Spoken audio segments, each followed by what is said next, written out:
नमस्ते। एआई यानी artificial intelligence, ये शब्द अब सिर्फ साइंस फिक्शन फिल्मों तक ही सीमित नहीं रहा है ना? ये अब हमारी असलियत बन चुका है। और अब तो हमारी सरकारें भी इस टेक्नोलॉजी को अपना रही हैं, जो कि एक बहुत बड़ा गेम चेंजर है। लेकिन जब सरकार एआई का इस्तेमाल करती है, तो फायदों के साथ-साथ कुछ कह सकते हैं बहुत गहरे सवाल भी खड़े हो जाते हैं। तो आज हम इन्हीं सवालों की तह तक जाएंगे और समझेंगे कि एक नागरिक के तौर पर हम सबके लिए ये जानना क्यों जरूरी है। अच्छा, जरा सोचिए, क्या हो अगर आपका राशन कार्ड बनेगा या नहीं, या फिर बैंक से लोन मिलेगा या नहीं, इसका फैसला कोई सरकारी बाबू नहीं बल्कि एक एआई करे। सुनने में शायद फ्यूचरिस्टिक लगे, पर ये कोई दूर के भविष्य की बात नहीं है। हम असल में इस हकीकत के बिल्कुल मुहाने पर खड़े हैं, और यहीं से वो सारे जरूरी सवाल शुरू होते हैं जिनके जवाब हम सबको जानने ही चाहिए। तो आज हम क्या क्या बात करने वाले हैं? सबसे पहले हम सरकार के बड़े ही दिलचस्प दोहरे रोल को समझेंगे। फिर ये देखेंगे कि जब सरकार एआई का इस्तेमाल करती है तो असल में दांव पर क्या लगा होता है। इसके बाद हम उन 3 बड़ी चुनौतियों पर गौर करेंगे जिन पर दुनिया भर में बहस छिड़ी हुई है। और आखिर में सबसे जरूरी सवाल कि भाई आगे का रास्ता क्या है। तो चलिए सबसे पहले और सबसे मजेदार मुद्दे से शुरू करते हैं। एआई को लेकर ना सरकार की भूमिका थोड़ी सी पेचीदा है। वो एक ही समय पर रेफरी भी है और खिलाड़ी भी। अब सवाल उठता है, ये कैसे हो सकता है? चलिए इसी को समझते हैं। यही डबल रोल, ये दोहरापन ही सबसे बड़ी पहेली है।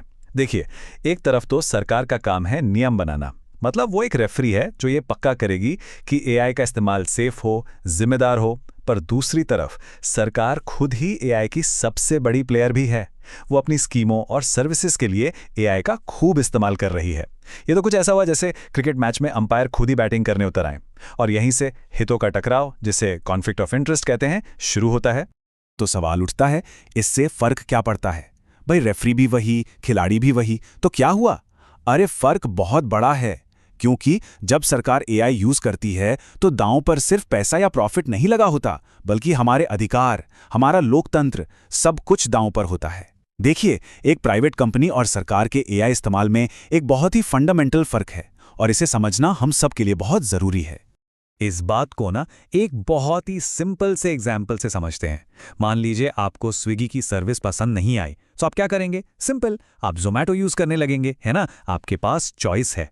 लेकिन जब बात सरकारी सर्विसेज की आती है, तो क्या ऑप्ट आउट करने का ऑप्शन है? मतलब क्या कोई कह सकता है कि मुझे इस सिस्टम का हिस्सा नहीं बनना? नहीं, आप अपनी सरकार नहीं बदल सकते, आप टैक्स देने से मना नहीं कर सकते। सिस्टम का हिस्सा बने रहना ही पड़ता है, चाहे जो हो। और पता है, यही बात इस खतरे को इतना बड़ा बना देती है। जैसा कि एआई एक्सपर्ट अलोंड्रा नेल्सन ने बहुत सही कहा है, जब कोई कंपनी फेल होती है तो ये एक बिजनेस की प्रॉब्लम है, लेकिन जब सरकार फेल होती है तो ये लोकतंत्र के लिए खतरा बन जाता है। जरा सोचकर देखिए, सरकारी एआई की सिर्फ एक गलती किसी को उसके फंडामेंटल राइट्स, उसके मौलिक अधिकारों से दूर कर सकती है। ये सिर्फ एक टेक्निकल ग्लिच नहीं है, ये सीधे सीधे हमारे भरोसे पर, हमारे लोकतंत्र पर एक बड़ा हमला है। तो पूरी दुनिया में एक्सपर्ट्स इस वक्त 3 बड़ी चुनौतियों पर अपना ध्यान लगा रहे हैं। ये वो 3 सबसे बड़े सवाल हैं जिनके जवाब हमें ढूंढने ही पड़ेंगे, इससे पहले कि एआई सरकारी कामकाज का एक, कह लीजिए, परमानेंट हिस्सा बन जाए। तो पहली और सबसे बड़ी चुनौती है एआई का सेफ्टी टेस्ट। मतलब आज की तारीख में हमारे पास ऐसा कोई फूल प्रूफ तरीका नहीं है जिससे हम ये पक्के तौर पर कह सकें कि कोई एआई सिस्टम आम लोगों पर इस्तेमाल के लिए 100% सेफ है। सोचिए, हम एक कार या कोई दवाई मार्केट में लाने से पहले हजारों टेस्ट करते हैं, है ना? लेकिन एआई के लिए अभी तक ऐसा कोई स्टैंडर्ड बना ही नहीं है। तो फिर इसका सॉल्यूशन क्या है? एक्सपर्ट्स एक ट्रस्टेड एआई इकोसिस्टम बनाने की बात करते हैं। अब ये काम कैसे करेगा? देखिए, पहला स्टेप, सरकार एआई सिस्टम बनाती है। दूसरा स्टेप, इंडिपेंडेंट एक्सपर्ट्स की एक टीम इसकी एकदम बारीकी से जांच करती है। तीसरा, और ये सबसे जरूरी है, इस जांच की जो भी रिपोर्ट है उसे पब्लिक किया जाता है, सबके सामने रखा जाता है। सीधी सी बात है, जब सब कुछ ट्रांसपेरेंट होगा तभी तो आम इंसान का सरकार की टेक्नोलॉजी पर भरोसा जमेगा, है ना?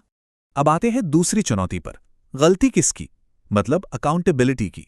चलिए मान लेते हैं कि एक एआई की गलती से किसी किसान की सब्सिडी रुक गई या किसी स्टूडेंट का एडमिशन कैंसिल हो गया। तो सवाल यह है कि इसका जिम्मेदार कौन होगा? वो इंजीनियर जिसने एआई बनाया, वो सरकारी अफसर जिसने उसे यूज किया, या फिर पूरा का पूरा डिपार्टमेंट?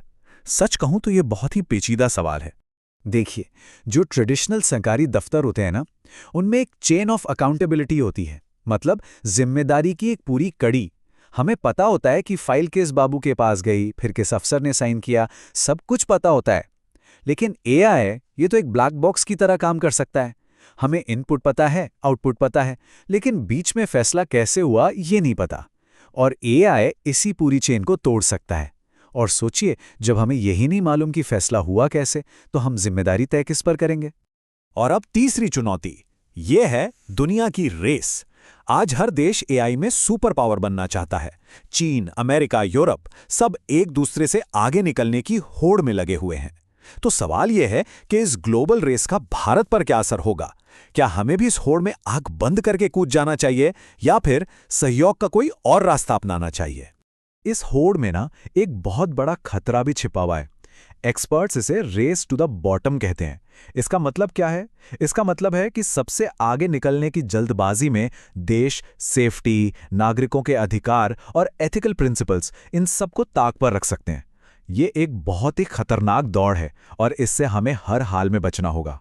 तो ठीक है, हमने प्रॉब्लम्स की बात तो कर ली, पर अब सवाल यह है कि इन चुनौतियों से निपटा कैसे जाए।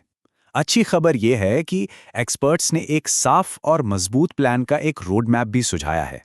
तो चलिए देखते हैं कि भारत को असल में क्या करने की जरूरत है। तो सबसे पहली और सबसे जरूरी चीज जो चाहिए वो है एक नेशनल एआई स्ट्रैटेजी, एक राष्ट्रीय रणनीति। इसका मतलब यह है कि एआई को लेकर हमारे देश का एक बिल्कुल क्लियर गोल हो, एक यूनिफाइड प्लान हो। ऐसा नहीं कि अलग अलग मंत्रालय अपने छोटे छोटे प्रोजेक्ट्स पर काम कर रहे हैं और किसी को पता नहीं कि ओवरऑल डायरेक्शन क्या है। वो अब नहीं चलेगा। और एक बात, ये स्ट्रैटेजी सिर्फ टेक्नोलॉजी के बारे में नहीं होनी चाहिए। इसकी शुरुआत इस सवाल से होनी चाहिए कि भाई, हमारे देश के लोगों की सबसे बड़ी ज़रूरतें क्या हैं? गरीबी है, स्वास्थ्य है, शिक्षा है, और एआई इन असली ज़रूरतों को पूरा करने में कैसे हमारी मदद कर सकता है? मतलब बात सीधी है, टेक्नोलॉजी लोगों के लिए है, लोग टेक्नोलॉजी के लिए नहीं। तो एक अच्छी एआई स्ट्रैटेजी में आखिर होना क्या चाहिए? मोटी मोटी 5 बातें हैं। पहली, गोल्स एकदम क्लियर हों। दूसरी, नागरिकों की सेफ्टी सबसे पहले, नॉन नेगोशिएबल। तीसरी, एआई सिस्टम को चेक करने के लिए इंडिपेंडेंट ऑडिटर्स का एक सिस्टम हो। चौथी, पूरी प्रोसेस में कंप्लीट ट्रांसपेरेंसी हो। और पांचवी, इन सिस्टम्स का लगातार इवैल्यूएशन होता रहे ताकि वो वक्त के साथ और बेहतर होते जाएं। और आखिर में ये सारी बातें एक ही चीज पर आकर टिकती हैं, और वो है भरोसा। हमें एक ऐसा सिस्टम बनाना होगा जिस पर आम लोग भरोसा कर सकें।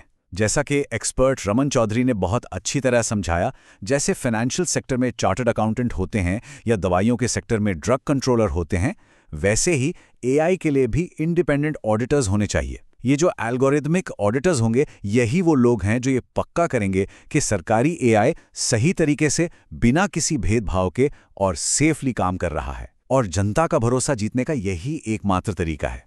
तो आखिर में सवाल ये नहीं है कि एआई आएगा या नहीं। अरे, एआई तो आ चुका है। असली सवाल यह है कि हम उसे कैसी शक्ल देंगे। ये एक बहुत ही पावरफुल टूल है जो बहुत भलाई भी कर सकता है और बहुत नुकसान भी।